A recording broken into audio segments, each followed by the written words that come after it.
співпрацюємо з Україною. Ми будемо продовжувати вас підтримувати політично, фінансово і також гуманітарно зараз і стільки, скільки потрібно. Хочу подякувати вам, що ви сьогодні з нами. І зараз передаю слово вам. Thank you so much. Dear friends, dear ministers, Minister Pistorius, thank you so much for strong, warm words. Thank you very much for your support. And thanks to all of you partners, friends, ministers and generals. Thank you for standing with us, with Ukraine, and for helping us defend our country, our independence, and the lives of our people. Today is a deeply symbolic and painful day. Every year on June 4th, we honor the memory of the Ukrainian children who were killed by Russia in this war. We know of 631 children with names and surnames who have died as a result of Russian shelling, airstrikes, and missile attacks since the start of the full-scale invasion. And if we count from the beginning of the war in 2014, 872 children have been killed. But tragically, this number is not final. And you've seen satellite images of the occupied parts of Ukraine, images showing mass graves in areas now controlled by the Russian forces near Mariupol and other cities in the east and south of our country. And these mass graves lie tens of thousands of people, at least tens of thousands. And Russian army has turned our cities and villages in Donetsk region and beyond into ruins. And this is exactly what we are fighting to stop. We are fighting against death, the death that Russia is bringing to our land. Dear friends, let us now take a moment of silence to honor all Ukrainian children and all our people, civilians and soldiers, whose lives have been taken by this war. Please.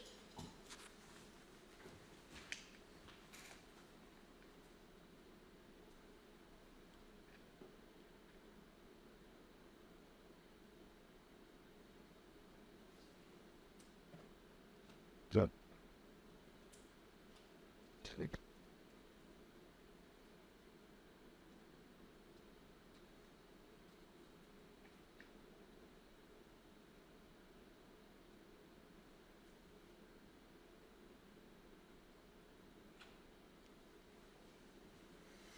Thank you very much.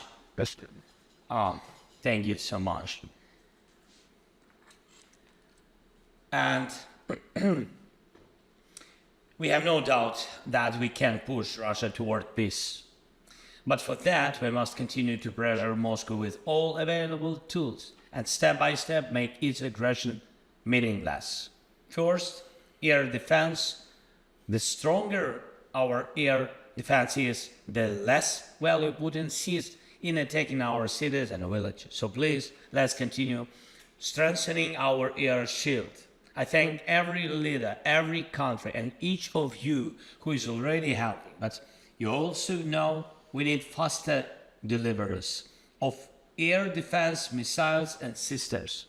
Our team has provided clear data on the number of systems we need, especially Patriot systems. And these are the most effective way to force Russia to stop its missile strikes and terror.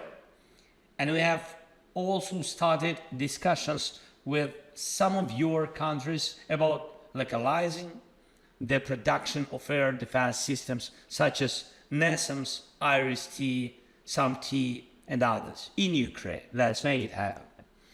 These systems will strengthen our shared security because what we build here will protect us all. Second, investment. We already have strong partnership for producing weapons in Ukraine, and several joint projects are already up and running, and we need to scale this up by at least 50%. Ukrainian industry still has significant untapped capacity. It just needs financing.